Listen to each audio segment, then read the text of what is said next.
காய் பொரியல் செஞ்சுக்கலாம். அதுக்கு ஆயில் விட்டுக்கலாம். பீட்ரூட் பொரியல், இந்த சேப்பக்கிழங்கு பாயில் பண்ணது கட் பண்ணி வச்சுருக்கேன். அது வெண்டைக்காய் பொரியல். இதில் ஆல்ரெடி எண்ணெய் இருக்குது, வடை செஞ்ச எண்ணெய் இருக்குது, அதிலே போடுறேன்.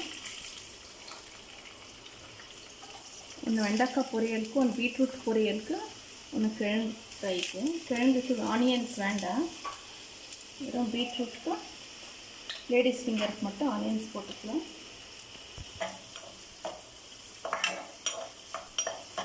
இது லேடிஸ் ஃபிங்கருக்கு.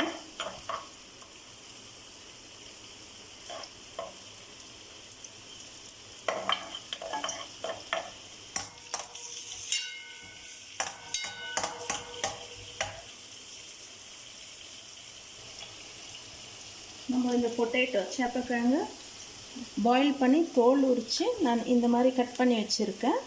நம்மளுக்கு எந்த ஷேப் வேணுமோ அந்த ஷேப் நம்ம கட் பண்ணிக்கலாம்.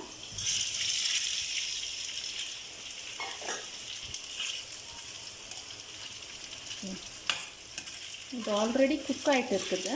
ஆயிலில் நல்லா ரோஸ்ட் ஆகி வரட்டும், அப்புறம் மசாலா போட்டுக்கலாம்.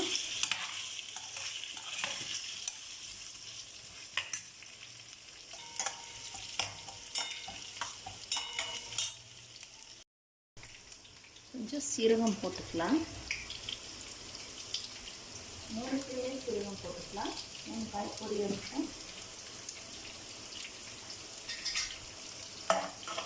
வெங்காயம் இந்த அளவுக்கு வதங்கினா போதும். லேடிஸ் ஃபிங்கர் கட் பண்ணி வச்சுருக்கேன், இது போட்டுக்கலாம்.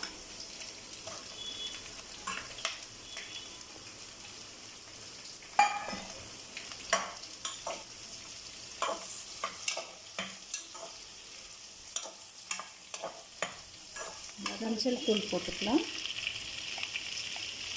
பீட்ரூட்டுக்கும் மஞ்சள் தூள் போட்டுக்கலாம். கிழங்குக்கும் கொஞ்சம் மஞ்சள் தூள் போட்டுக்கலாம்.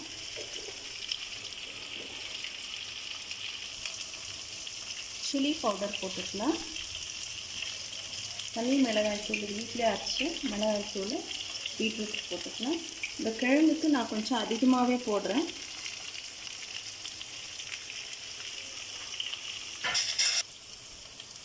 பீட்ரூட் போட்டுக்கலாம்.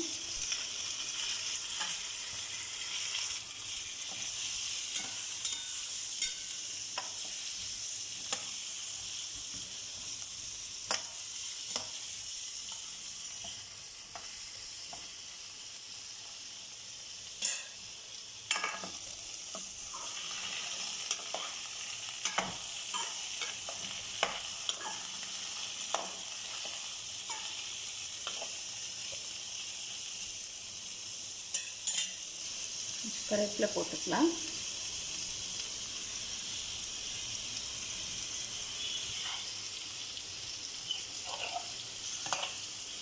நம்ம ஆல்ரெடி இந்த கிழங்கு வேக வைக்கும் போது சால்ட் போட்டுருக்குறோம்.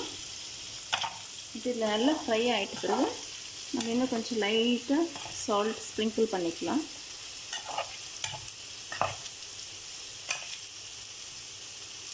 நல்லா ஃப்ரை ஆகணும், நல்லா ஃப்ரை ஆகட்டும். பீட்ரூட்டுக்கு நம்ம தேவையான அளவு சால்ட் போட்டுக்கலாம். பீட்ரூட் வேகிறதுக்காக கொஞ்சமாக தண்ணி ஊற்றிக்கலாம்.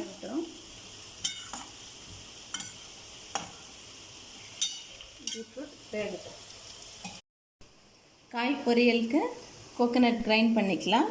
இது நம்ம 2 காய்க்கும் சேர்த்து தான் நான் கிரைண்ட் பண்ணுறேன். எவ்வளோ தேவையோ அவ்வளோ போட்டுக்கலாம்.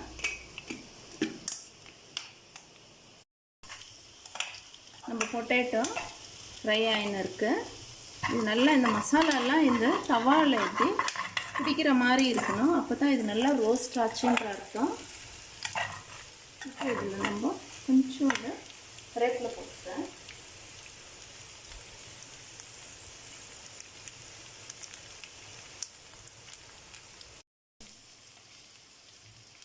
லைட்டாக இது ஃப்ரை ஆகிட்டு பிறகு நம்ம பெப்பர் பவுடர் போடணும். நல்லா எப்படி மிக்ஸ் பண்ணி விடணும். அவ்வளோதான், இது ரெடி ஆகிடுச்சு. ஸ்டவ் ஆஃப் பண்ணிடலாம். இந்த சூட்லேயே இது இன்னும் கொஞ்சம் ஃப்ரை ஆகிடும். ஸ்டவ் ஆஃப் பண்ணிடலாம். இந்த லேடிஸ் ஃபிங்கரில் கொஞ்சம் பெப்பர் பவுடர் போடலாம்.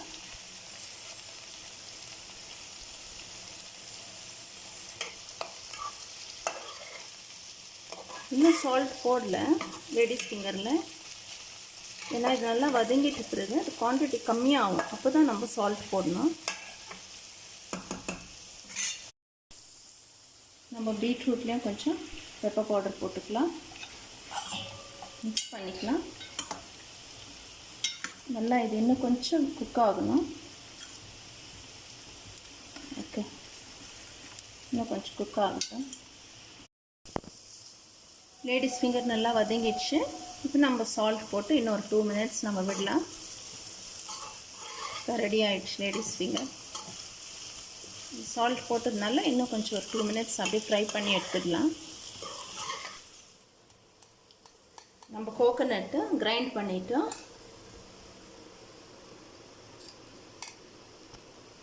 கொஞ்சமாக தேவையான அளவு மட்டும் லேடிஸ் ஃபிங்கரில் போடுறேன். போட்டுக்கலாம். பீட்ரூட்டு கொஞ்சம் போட்டுக்கலாம். பீட்ரூட்டில் இன்னும் கொஞ்சம் தண்ணி இருக்குது, போட்டுட்டு சரியாயிடும். பீட்ரூட் பொரியல், வெண்டைக்காய் பொரியல், கிழங்கு வறுவல் ரெடி ஆயிடுச்சு. கொரியாண்டர் கொஞ்சம் போட்டு கார்னிஷ் பண்ணிவிட்டு ஆஃப் பண்ணிக்கலாம்.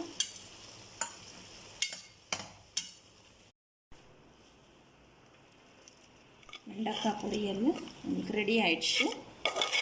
லஞ்சுக்கு எல்லா ப்ரிப்ரேஷனும் ரெடி ஆயிடுச்சு.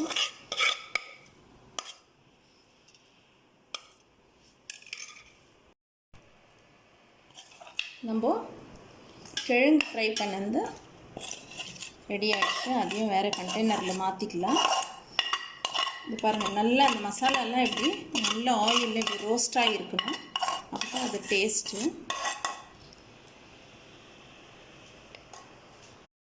நம்ம பீட்ரூட் ரெடி ஆகிடுச்சு.